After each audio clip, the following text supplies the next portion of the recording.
Dentang. Tenang menyong.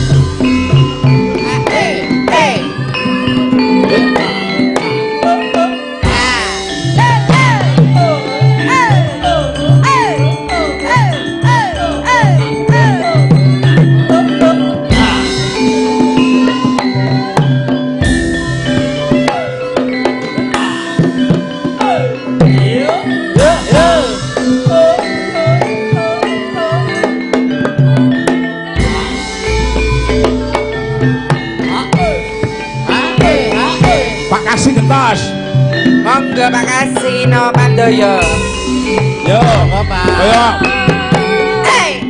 Waduh.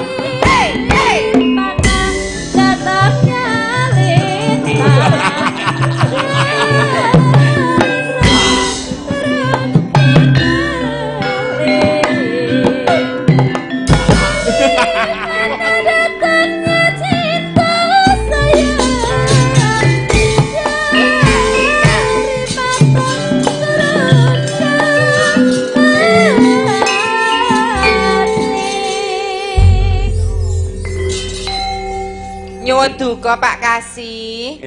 Mboten ateges kula niku nanya kalih jenengan niku mboten. Napa panjenengan tindak mriki menika wae kesusu? Kok benike gonjing ngoten lho. Ngene lho, Pri. Iki mau pancen tak siapke saka kono. Oh, setel dagelan. Nggih. Ora. Oh, ngapa tuh guyu. Jenengan aja rusak pasaran kula. Le, mbok dibantu ki lho le menak kene. Ora iki nek.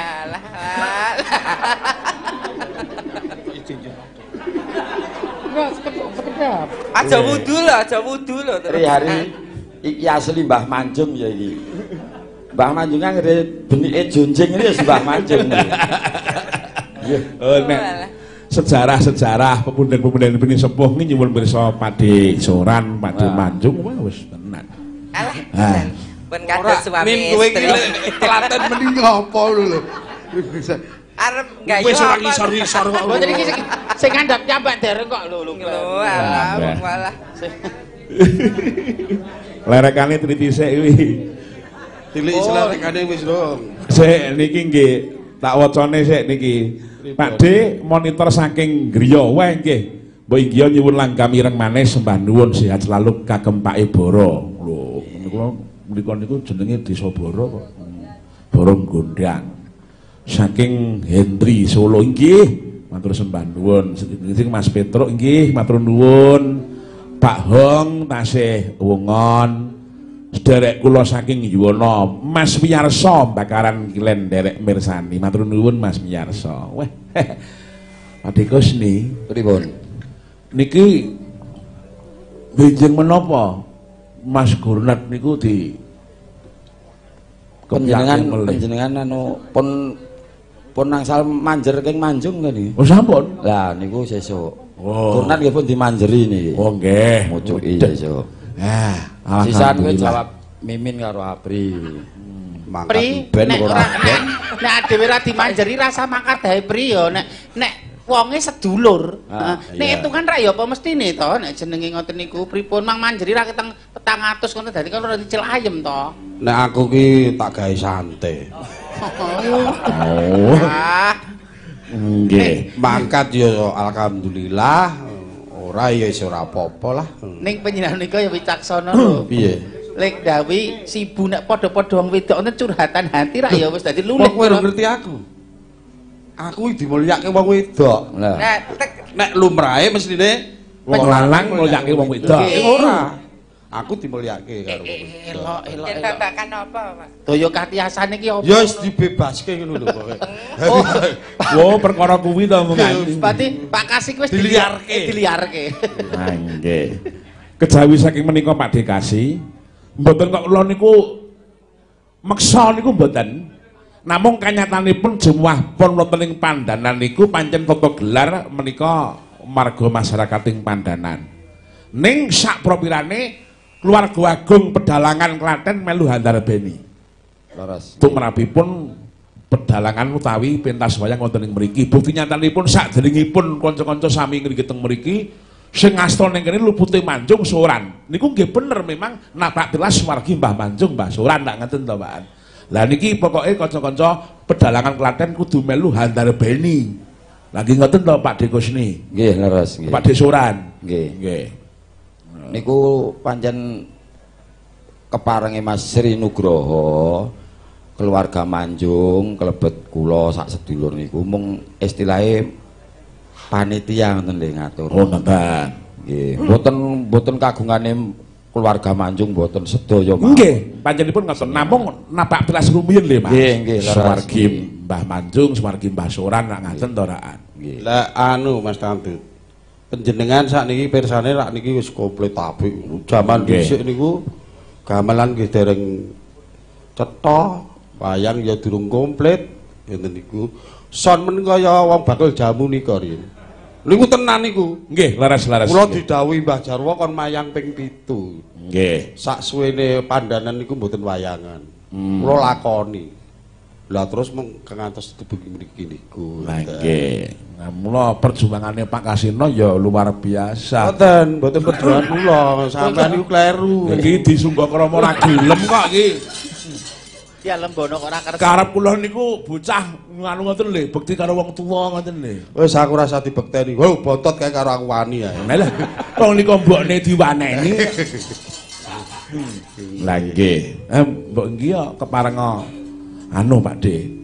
Ora ketang sak cengklingan kula nyuwun berkahipun Pak De Manjung kali Pak De Soran.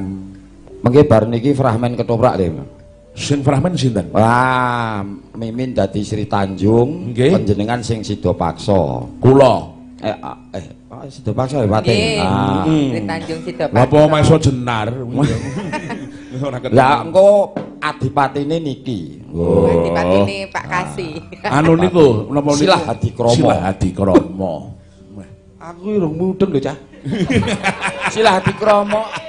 Seneng Sri Tanjung ndemben ketoprakan teng RSPD. Alah nek guru ketoprakane wegah. Mbok wong langsung ae. Wis wong Kotobong kono kok kudune metu ning pendopo kok bablas. Nesu kok kliwat. Lah mangga.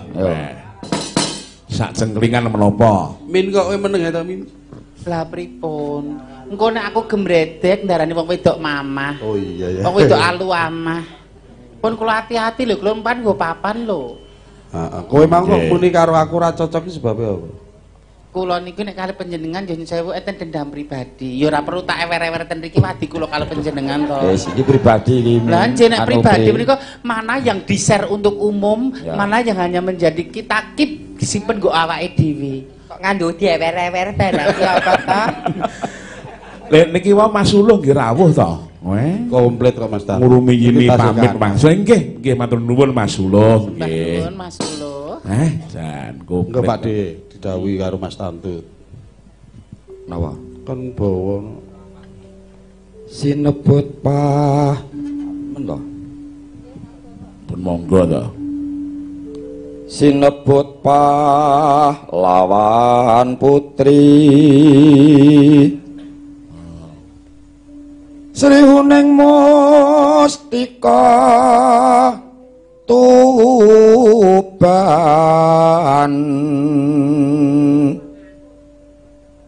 Kanjeng Ana loro kanjeng.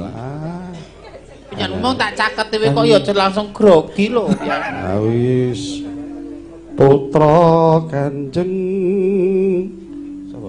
Sira lawe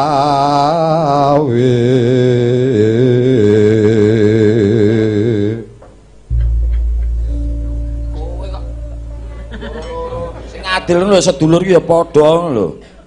Ah, menang kudu padha ngopo. Gawe kowe gede. Tuk prangkung bojo negara Bebela perang tanding. alah guru besman ya bukti wong ayu doang. Iya. bebela Wiratmaya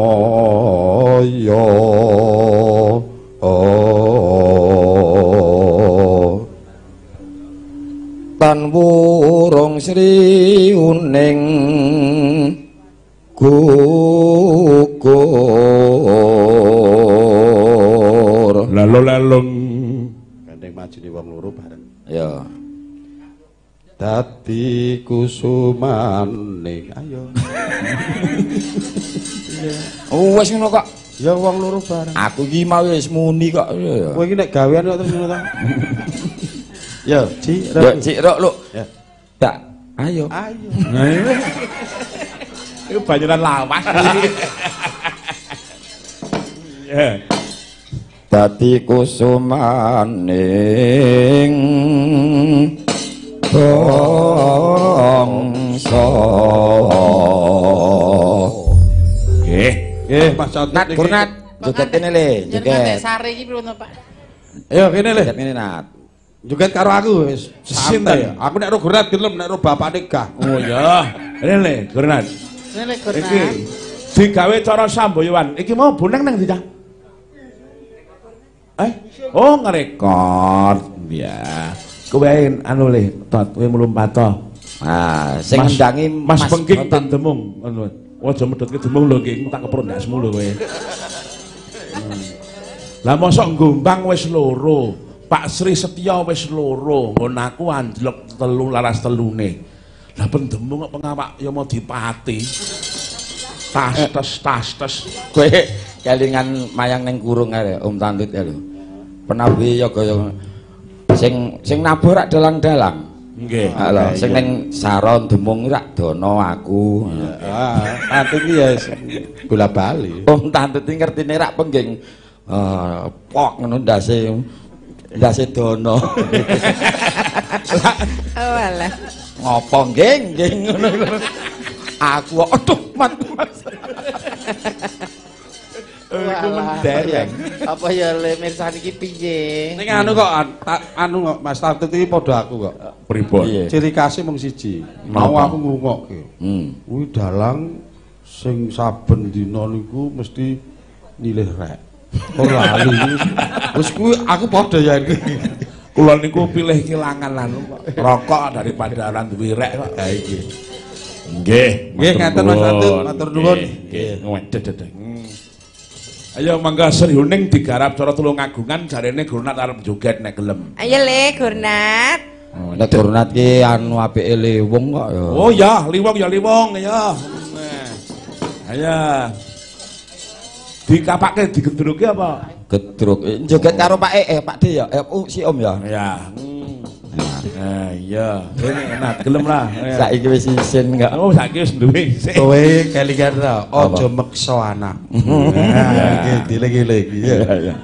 kenapa to sorane ning tandinge wis mau adus mung sabunane aku genti ngono kok sik le kurang sikil aku wis dadi geger wis lah wingi ning beteng gulung-gulung kae piye ayo mangga dipun aturaken ya niki panyuwunipun niki anu diaturke sik ya mangga nah nggih menika nggih niku wau Sri Uning niku karya Haji Sukron Suwanda oh iya saking Blitar digarap langsung bae ya mangga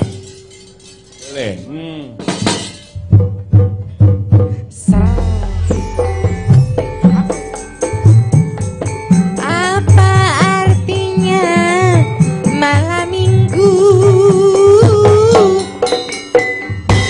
bagi orang yang tidak mampu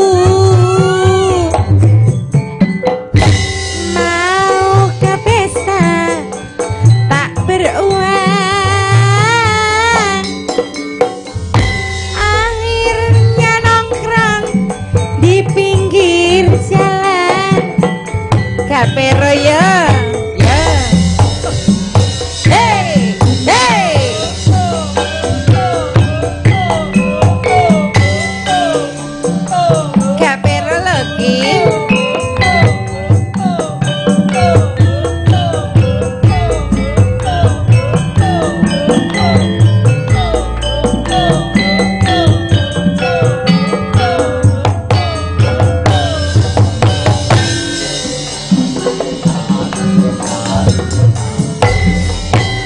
Tulungagungan le, ta.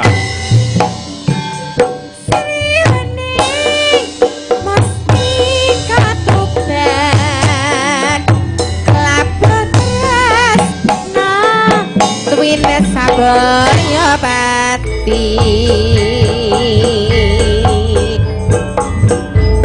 marang Raden Wirataya kawus prasetya anandang branti Sri Muning Lakandyaita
Mangga Bu, bubruk. Iya ini ra bubruk. Ngode. Ada tresnane Wirataya. Dinampi ing lara Sri.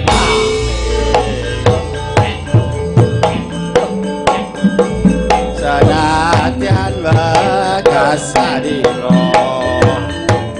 Prabeng lento palapun agono.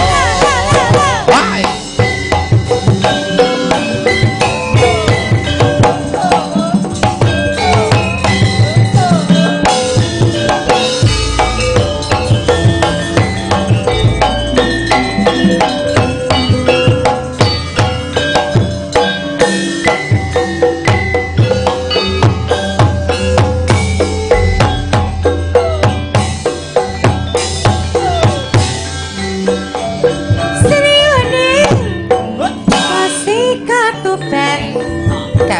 Ya Mas, labun tresno kuwin sabaya pati marang Raden Wirataya kawus prasetya anandang branti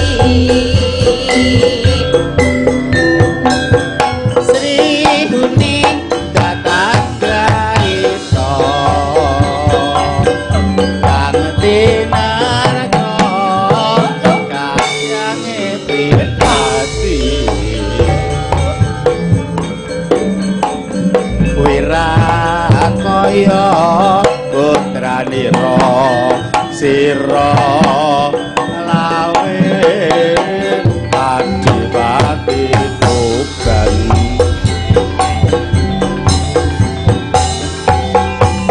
Sriuning putraning ngati mangsa pati nalika ing ngeni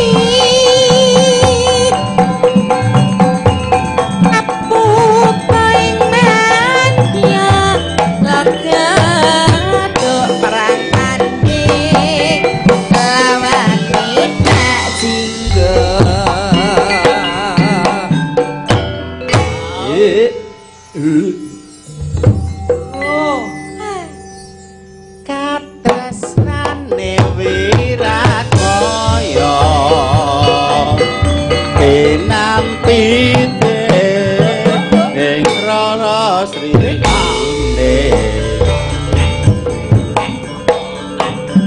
sanadyan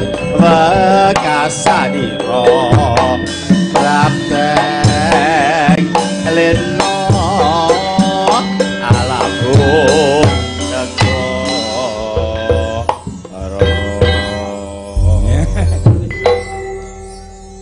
bontot ya apa-apa apik. Lah nggih to. Bontot jos. Becik. Generasi muda dalang Klaten. Ya. Sing penting fokus le, nyambut gawe tewajuh fokus. Lho nek niku tewajuh fokus. Pokoke nyambut gawe iki wae calengane ning ATM iki. Numpuk. Pokoknya angger nurun Mbah Tunggoro tetep tuaju. Coba Mbak Mufidah, jemeneng Mbak Mufidah. Ayo nak Mufaidah. Nah, sumangga Mbak Mufidah apa nontone nganti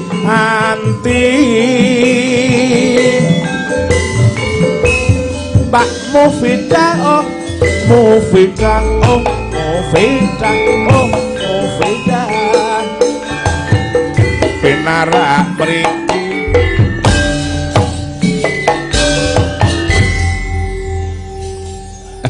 Injih pripun? belok barang ya Nduk. Napa? Ireng manis wis tau krungu wis tau iso nglakokke. Dereng. Dereng belok barang langgam apa sing mbok senengi? Ngujiwan nggih kenging. Ya. Kula nggih kenging. Ketek peper kae ya pelok badan. Apa? Ketek peper masuk pelok barang. Peper piye? Seragenan. Oh iya. Ketek peper. Menika Pak Ngadinu tak Bekasi tasih. Ah, masa monitor matur nuwun Bapak. Weh, piyayi. Ya, yang apa? Ya. Niki langsung? Dibawani. Mufidah kok ora bawa iki piye to? Nek Mimin ra bawa ngono ra apa-apa. Suarane remuk nek Mufidah ya bawa. Mufidah lho. Lah, jenengan cirase sang guru. Ya guru ki ora kudu tumindak, sono siswa-siswa kok guru kudu maju dhewe. Siswa Suko 5. Ya, mangga. Niki napa? Belok barang. Belok barang. Bawamu iki ngopo mesti Nut kadewasamu sing mbok ner apa Doni Mas Ngauji. Oh nggih. Siap. Spesiale apa lho, Nok? Nggih, ngujiwat mawon nggih. Ono wong ayu. Diajari, monggo. Udah bunda Mas mbok. Ah iya. Doni Mas Mustika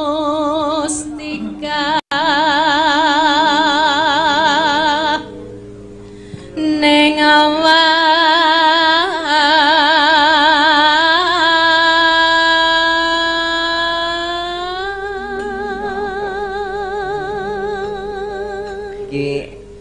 Sing apa jenenge fans berarti nduk Mufidah ki le ngemat ngantek ra kedep lho. Sopo? Sinten? Ya ora ana liya nek ya bakule bebek Karanganom. Neneng. Ora oleh dinakali jane.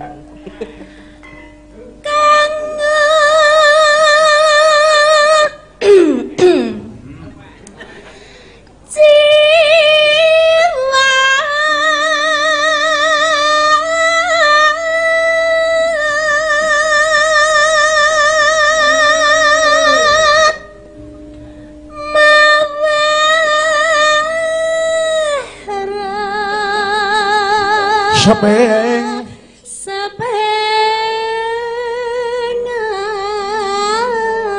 ati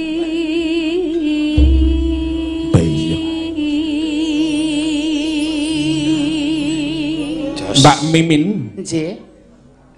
Dek Mufidah niku ora manja.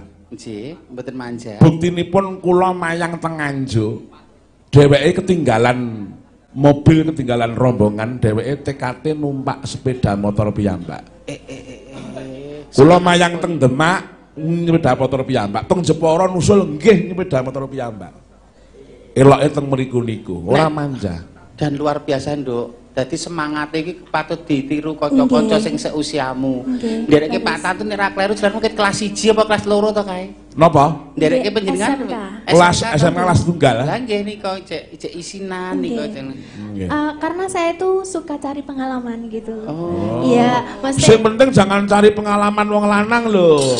Mboten. Iya. Mas Kontot, I love you. Wadah. Mas aku kangen jejermu, Mas. Ada. Fotone. Mangga. Sepinten Pak De? Dek Walo ya I love you. Ada. Ya. Tatulungo.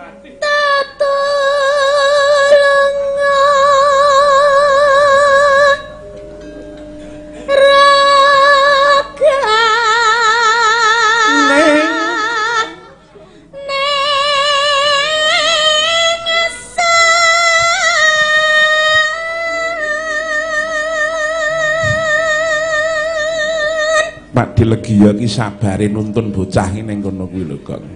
Hah? Ora mung bocah tok. Sampo pacong.